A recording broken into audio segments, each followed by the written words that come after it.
अधिकारी यांच्या माध्यमातून आपणाला जग वाचवायचं काम सुरू केलेलं आहे आपण। आणि हे काम ज्यांच्या माध्यमातून सुरू झालेलं आहे ते म्हणजे आपणाला झाडं लावायचे। ओय हनुमंतराव, पुन्हा पुन्हा बसा, मोबाईल घेऊ नका।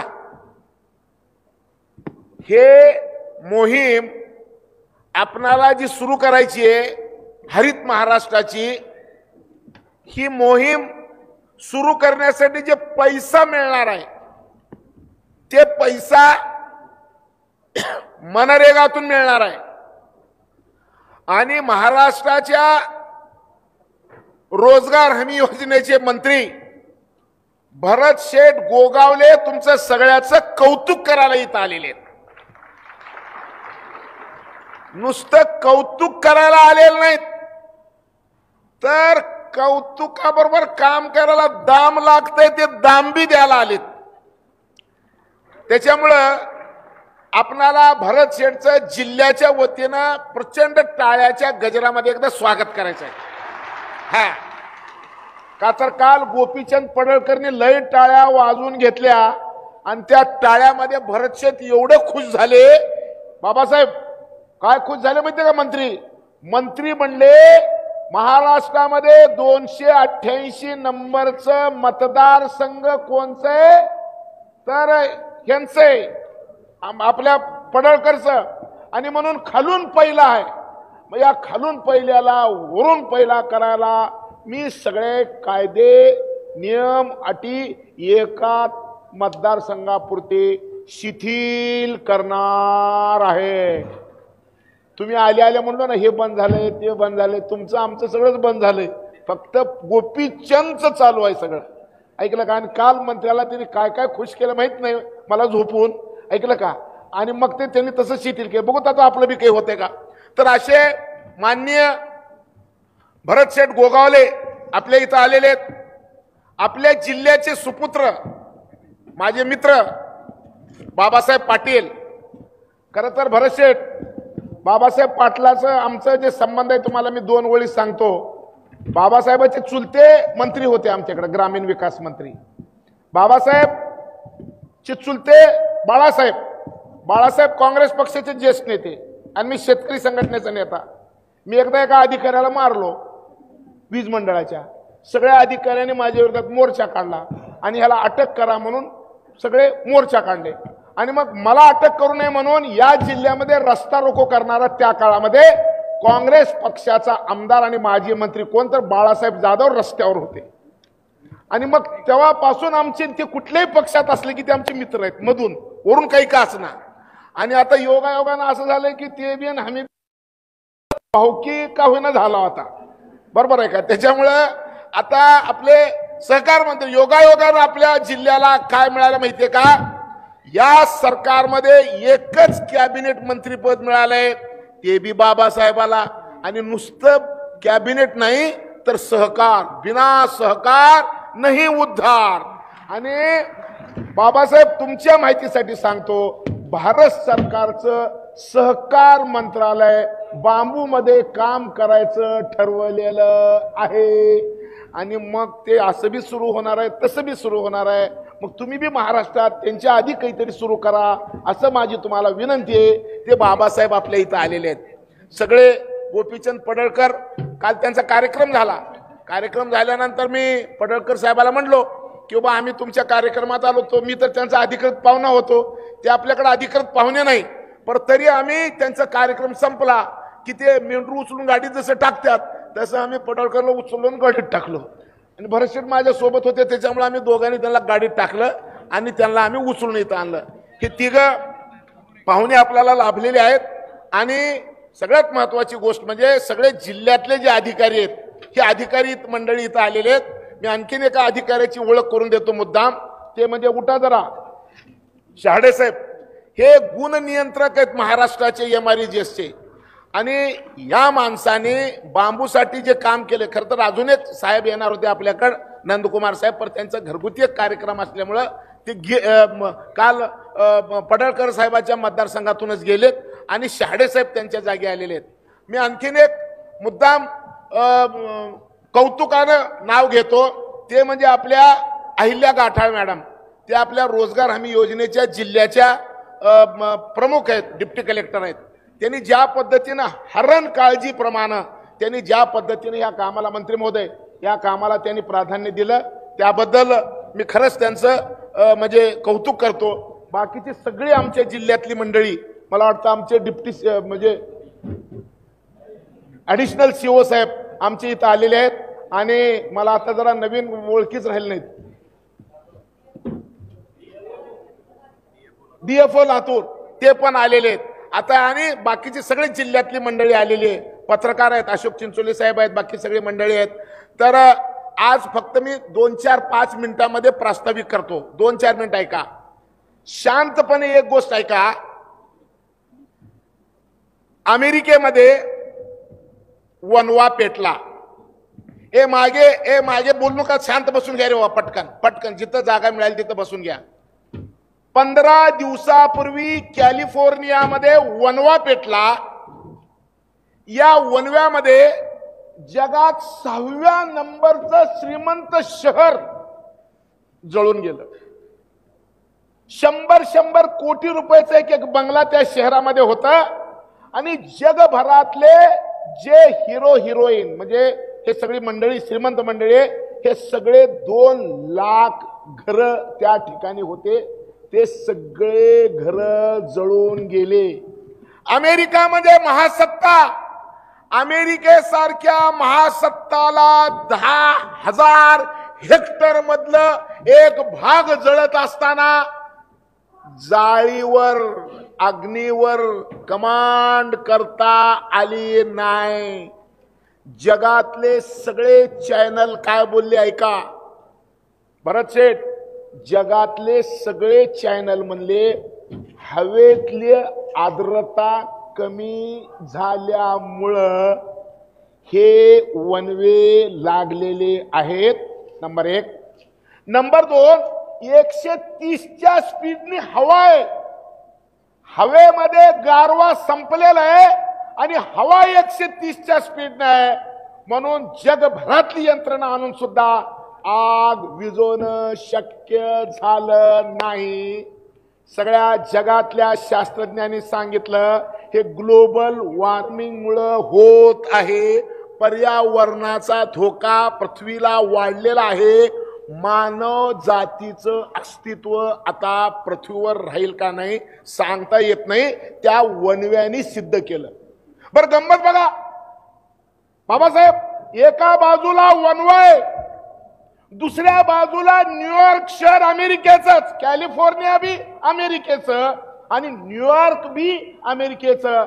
न्यूयॉर्क मध्ये 10 इंच बर्फ रस्त्यावर साचलं. मी तुम्हाला न्यूयॉर्क मधल्या विमानाची कंडिशन सांगतो. न्यूयॉर्क मध्ये 2100 उडान रद्द झाले, 10,000 उडान डिले झाले. जगाला काही करता आलं नाही. निसर्गाचं कोप बघा, एकड बर्फ पडते आणि एकड जाळ लागते. हे फक्त ग्लोबल वॉर्मिंग मुळे. हे वाचवायचंय का? मानवजात वाचवायची आहे का? हे सगळ्यात मोठा धोका दुसरा आहे का? दुसरं सांगतो तुम्हाला. दुबईचं नाव यावर्षी जगाने बदललं, दुबई केलं का? दुबईमध्ये वार्षिक पर्जन्यमान 70 मिलीमीटर आहे. परवा एकाच दिवशी 170 मिलीमीटर पाऊस पडलं. म्हणजे 2.5 वर्षाचं पाऊस एक दिवसात पडलं. 2015 मध्ये पॅरिस मध्ये IPCCच्या रिपोर्ट मध्ये जगभरातले सगळे शास्त्रज्ञ, सगळे विद्वान, सगळे पंतप्रधान, सगळे राष्ट्रपती 2015ला पॅरिस मध्ये जमले होते. पॅरिस मध्ये शास्त्रज्ञांनी सांगितलं 2030 नंतर 100 दिवस पडणारा पाऊस 52 तासात पडणार आहे. 100 दिवस येणारा पाऊस 52 तासात येणार आहे अशी भविष्यवाणी केल्यानंतर लोकही शास्त्रज्ञांनी म्हणलं ही भीती दाखवलेली जगाला. अरे भीतीच्यानं 100 दिवस येणारा पाऊस 52 तासात येणार आहे म्हणलं तर भेलो. अरे दुबईमध्ये 2023 ला 2.5 वर्षाचं पाऊस 1 दिवसात आलं रे. म्हणजे हे भीती नाही, हे अंदाज नाही, हे वास्तव आहे. तुमच्या माझ्या मरणाची तारीख ठरलेली आहे. डेर्ना नावाचं शहर, लिबिया नावाचा देश, एका रात्रीत 18 महिन्याचं पाऊस 1 दिवसात डेरण्यावर पडलं.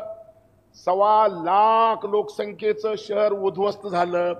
आपल्या भारतामध्ये तामिळनाडूमध्ये तुतीकोरीन नावाचा जिल्हा आहे, ज्या जिल्ह्यामध्ये 18 डिसेंबर 2023 ला एका रात्रीत 960 मिलीमीटर पाऊस पडला. भरत शेठ, 960 मिलीमीटर म्हणजे 3.25 फूट पाऊस. 3.25 फूट पाऊस एका रात्रीत जर पडलं तर काही शिल्लक राहील का हो? हे सगळे. दुसरी आणखीन एक गोष्ट सांगतो तुम्हाला. शिंगचियांग पँग चायनामध्ये एक प्रांत आहे, -36 डिग्री उणे टेम्परेचर झालेलं आहे. म्हणजे टॉप बी सिद्ध झालं, बॉटम बी सिद्ध झालं. तुमचं माझं मरण अटळ आहे. कशामुळं? ज्या दिवशी ग्लासगो शहरामध्ये पहिलं इंजिन सुरू झालं त्या दिवशी 280 ppm कार्बन कॉन्सन्ट्रेशन होतं 1750 ला. कार्बन पाहिजे 350 ppm, झालंय 422 ppm. आणि 450 ppm झालं की जगातली 100 कोटी जनता उद्ध्वस्त होणार आहे. आपसात नका बोलू. हे रमेश इकडे बघ. 100 कोटी जनतेचं काय होणार आहे सांगतो तुम्हाला. हवेतलं तापमान जसं जसं वाढल तसं तसं जगातले सगळे हिमनग वितळणार आहेत. आणि वितळलेल्या हिमनगामुळे पाण्याची पातळी 15 मीटरने वाढणार आहे. 4000 कोटी वर्षापासून जमिनीवर मानव जातीचं अस्तित्व आहे. जेव्हापासून मानव जातीचं अस्तित्व तयार झालं पृथ्वीवर, माणसाने पैसे गोळा केले समुद्राच्या कडला. जगात कुठे बी जावा, पैसे सगळे समुद्राच्या कडला आहेत. भावनगर मध्ये जावा, मुंबईत जावा, चेन्नईत जावा, कोलकात्यात जावा, लंडनला जावा, कुठेही जावा, जगात सगळा पैसा समुद्राच्या कडला आहे. आणि 2050 नंतर समुद्राच्या कडचे सगळे शहर बुडणार आहेत. भरत शेठ, तुमच्या मतदारसंघातले 50,000 लोक मुंबईत राहतात असं मी ऐकलं. मी बी चुकून आमदार झालतो. मी चुकून आमदार झाल्यानंतर मला बी घर मिळालं. 50 ला मुंबई बुडणार आहे म्हणल्या मी घर इकलो. तुमचं गबाळ असेल तर इका बाबासाहेब, लवकर इकून शिरूरला जमीन घ्या, तिच्या मला तिकडं काही खरं नाही. आणि मग जर होणार असेल तर तुम्हाला मला आता सावध व्हावं लागणार आहे. पृथ्वीला वाचवावं लागणार आहे, मानव जातीला वाचवावं लागणार आहे. मी तुम्हाला एक वेळ सांगून मी माझं भाषण बंद करतो. बरं शेठ, परवा एक मी बातमी वाचली मुंबईत, इंग्रजीमध्ये बातमी होती. बातमी अशी होती की मुंबईमध्ये वाघ दिसला. मुंबईमध्ये वाघ दिसला, बॅनर लाईन. ही बातमी वाचल्यानंतर त्याच क्षणात माझ्या डोक्यात दुसरी बातमी तयार झाली. ती म्हणजे अशी, हे वाचणार, हे छापणार आणि बातमी देणार 100 वर्ष जर जिवंत राहिले तर बातमी काय येईल 100 वर्षात? 100 वर्षात बातमी येईल, मुंबईत माणूस दिसलं. तुमचं आमचं सगळं खेळ संपलेलं आहे. आणि जे विज्ञानाचे विद्यार्थी आहेत, लक्षात घ्या, विज्ञानाच्या विद्यार्थ्यांनो, मॅडम तुमच्यासाठी सांगतो ऐका. काय 47 डिग्री तापमान झालं, 47 डिग्री तापमान झालं की ब्रेन, हार्ट, किडनी फेल होती असं विज्ञान सांगतं. शाळे साहेब, ब्रेन, हार्ट, किडनी 47 डिग्रीला फेल होते. ऐका, या वर्षी दिल्लीमध्ये तापमान झालं 52.9. 47 ला खेळ संपणार आहे, दिल्लीत तर 52.9 झाले. अरे जाऊ द्या दिल्ली, दुबईमध्ये 64 डिग्री तापमान झाले. ज्याला आता दुबईला संपून टाकायचंय तिथं अणुबॉम्ब टाकायची गरज नाही. 1 महिना जर लाईट बंद केली तर दुबईत कुणीच वाचणार नाही. अशी ही जगाची अवस्था आहे. मग या अवस्थेला उत्तर काय? या अवस्थेला उत्तर आहे दगडी कोळसा जाळायचा नाही, डिझेल जाळायचं नाही, पेट्रोल जाळायचं नाही आणि प्लॅस्टिक तयार करायचं नाही. आमचं काय काम चालू आहे इथं? आज ह्या सगळ्या शेतकऱ्याला घेऊन, त्या अधिकाऱ्याला घेऊन आम्ही काय सुरू करलं माहितीये का? आम्हाला आता दगडी कोळसा जाळायचा नाही. सोलापूरला NTPCचं थर्मल जी वीज तयार होती, सोलापूरमध्ये रोज 20,000 मेट्रिक टन दगडी कोळसा जाळला जातो. वर्षाला 40 लाख मेट्रिक टन दगडी कोळसा सोलापूरला जळलाय. 1 किलो भरतशेठ, 1 किलो दगडी कोळसा जळाला की 2 किलो 800 ग्राम कार्बन तयार होते. एकट्या सोलापूरमध्ये वर्षाला 1 कोटी मेट्रिक टन CO2 निघत आहे. आणि मग मी विचार केला, आपलं लातूर बी 100 किलोमीटर आहे, धाराशिव बी तिकडून, सोलापूर बी आहे आणि तिकडं पडळकर बी आहे. मग आपले लोक जर मरायचे नसतील तर हे 7.5 जे थर्मल आहे ते कोळशाच्या ऐवजी बांबूवर जाळायचं.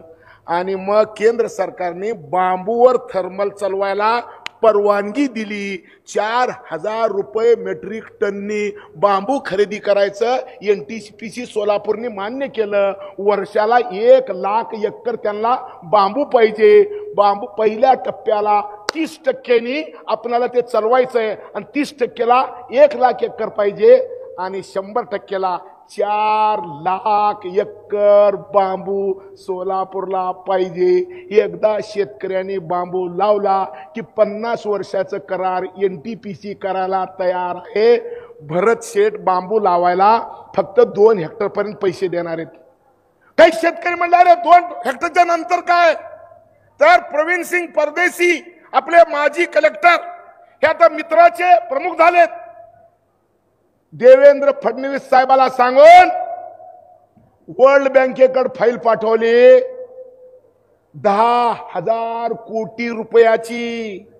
ते 10,000 कोटी शेतकऱ्याला वाटायचे. कुण्या? ज्याची जमीन 2 हेक्टर पासून 10 हेक्टर पर्यंत आहे त्या शेतकऱ्याला हेक्टरी 60 लाख अनुदान द्यायचं काम वर्ल्ड बँकेने करायचं ठरवलेलं आहे. आणि ते पैसे वाटायचं सुद्धा शाडेसाहेब कुणाकडे येणार आहे काम? माझ्याकडेच येणार आहे. मी आता चिल्लर राहिलेलं नाही, तुम्हाला सांगतो ऐका. माझ्या हातात बी आता अशोकराव, तुम्ही म्हणतो तो मला नागवाई जाहिरात देत नाही, काही नाही. आता अशोकराव माई शपथ आपल्याकडे बी माल येणार आहे. जरा नीट बातम्या छापा. ऐकलं का? आल्यावर माई शपथ तुम्हाला माईच्यानं तुम्ही सांगल तेवढ्या जाहिराती देतो. माई शपथ. सध्या जरा फुकट चालते खेळ, काय करायचं आता? तर ते चालूच आहे. अजून थोडं 6 महिने चालवा. 6 महिन्यानंतर मजाच मजा आहे. त्याच्यामुळे ही सगळी कामं आपल्याला करायची आहेत. आज मी भरत शेठला सांगतो, भरत शेठ हे शेतकरी इथं कुणाला परमिशन आहे? जन बांबू लागवड हे जाहीर सभा नाही, निवडणुकीची नाही. ज्यानं लावलंय त्यानंच यायचं. ऐकलं का? मग सगळे बांबू लागवडवाले आलेले आहेत म्हणून त्यांना हे कळावं म्हणून मी त्यांना एवढी सगळी प्रस्तावित केली.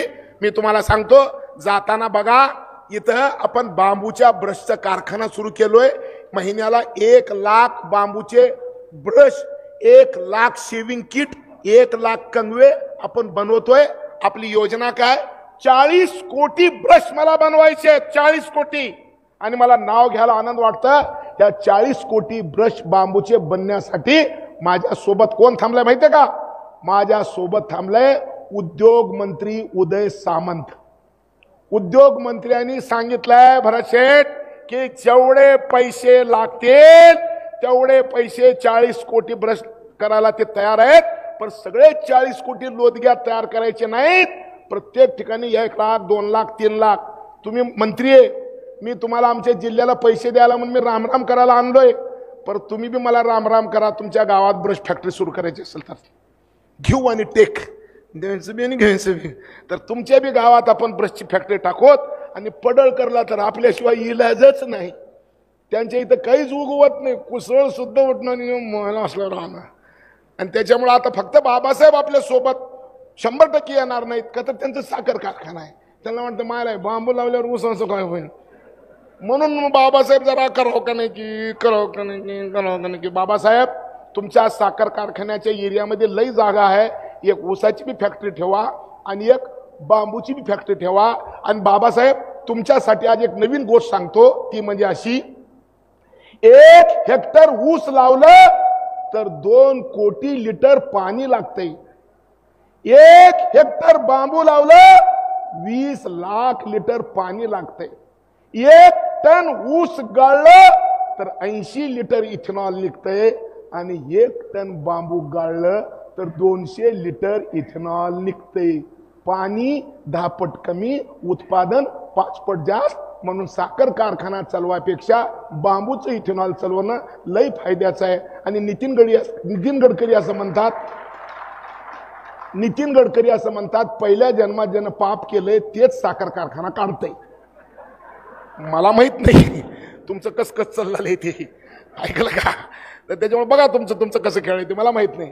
त्याच्यामुळे ह्या सगळ्या गोष्टीचा अभ्यास करायचा आहे आपल्याला. आणि मी आज विनंती करणार आहे पडळकरांना, मी आज विनंती करणार आहे आदरणीय बाबासाहेब पाटलांना, आणि समारोप करायची मी विनंती करणार आहे भरत शेठ गोगावलेला. आज तुम्ही तिघं एक निर्णय करा की पृथ्वीवरची मानवजात जर वाचवायची असेल तर तापमान कमी करावं लागणार आहे, ऑक्सिजन वाढवावं लागणार आहे, कार्बन कमी करावं लागणार आहे. हे काम होईल तर कसं होईल माहिती आहे का? फक्त म्हणजे एकनाथ शिंदे साहेब जेव्हा महाराष्ट्राचे मुख्यमंत्री होते त्यांनी हरित महाराष्ट्राची कल्पना मांडलेली आहे आणि 21 लाख हेक्टर बांबू लावायचा निर्णय त्यांनी जाहीर केलेला आहे. त्या विषयावर आपल्याला काम करायचं आहे. तुम्ही सगळे माझ्यासोबत या विषयावर काम करचाल अशी अपेक्षा व्यक्त करतो. आणि मी माझं बोलणं इथं थांबवतो का, तर मला बीज भाषण करायचं होतं. आजच्या कार्यक्रमाचा उद्देश काय ते मला सांगायचं होतं. मी तुम्हाला सांगितलं. मी फक्त अधिकाऱ्यांना एक विनंती करणार आहे, लेकरं तुम्हाला बी येत, लेकरं मला बी येत. माझं एकच नातू आहे, मी एवढं कमी का? माझ्या लक्षात काय आलं माहिती आहे का? कोविडमध्ये पैसे कामाला आले नाहीत, बरोबर आहे का? कोट्याधीश बी गेला आणि डॉक्टर बी गेला. कशानं? फक्त कार्बन वाढलेलं आणि तापमानाने कार्बनमुळं. हे दणका कवा येईल काही सांगता येत नाही. मी 100 कोटी रुपयाचं इन्फ्रास्ट्रक्चर उभं केलो. ह्या 100 कोटीमध्ये माझा नातू वाचणार नाही. माझा नातू जर वाचवायचा असेल तर झाड लावल्याशिवाय वाचणार नाही. म्हणून मी 67 वर्ष वय आहे माझं. उरलेलं आयुष्य मला म्हातारपणी कळलं की अरे हे उगाच आपण नळ लागायची गोष्ट कमवण्यामध्ये घालवलो. आता कमाव काय लागणार आहे, तर झाडं लावणं कमावं लागणार आहे. आणि बांबू काबर, 1 झाड बांबूचं लावलं माणसाला 280 किलो ऑक्सिजन लागते वर्षाला. बांबूचं 1 झाड 320 किलो ऑक्सिजन देतं. माणसाचं दुश्मन कार्बन आहे. सगळ्या जगातल्या झाडापेक्षा अधिक 35% कार्बन बांबू खातं. म्हणून बांबू लागवड करायची आहे. अधिकाऱ्यानो तुमच्याकडे लई काम आहेत. लई 264 योजना 1 ग्रामसेवक करते. कसं शक्य आहे त्याला? त्याच्यामुळे तरी सुद्धा तुम्ही बांबूची फाईल जर आली तर आपलं लेकरू जगवायचं आहे का नाही विचार करा आणि मग त्याच्यावर सही करा. ज्याला आपलं लेकरू वाचवायचं आहे त्यानं बांबूची फाईल पुढे रेटा, आणि ज्याला आपलं लेकरू नको वाटत असेल ती फाईल बी रेटू नका. तुमच्या हातात आहे. ऐकलं का? सरकारचे पैसे घेऊन आपले लेकरं जगवायची पहिली योजना आहे. आणि म्हणून या योजनेकडे तुम्ही सगळ्यांनी नतमस्तक व्हावं, म्हणजे या योजनेकडे लक्ष द्यावं. एवढ्यासाठी मी मुसलमान आहे, मी पाया पडत नाही, पण मी आज तुमच्या माझ्या लेकरासाठी मी तुमचे सगळ्याचे पाया पडतो. ही मुवमेंट आपण अशी चालवूत की सगळं जग ह्याची दखल घेईल.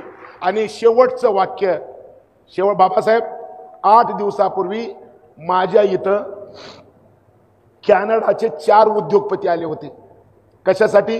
नायगारा धबधबा, कॅनडामध्ये जे जगप्रसिद्ध नायगारा धबधबा आहे त्या धबधब्यावर वरंगलच्या एका पोराची 10 एकर जमीन आहे. तो राहतो कॅनडामध्ये. त्याला हॉटेल बांधायचं आहे बांबूचं.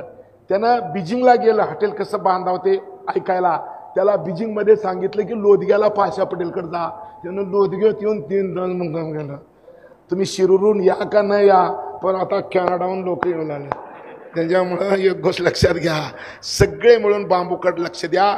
तुम्ही जेवढे लावचाल तेवढी विक्री करून द्यायची जबाबदारी हा पाशा पटेल घेतो, एवढी विनंती करतो. इथंच थांबतो. जय हिंद, जय भारत.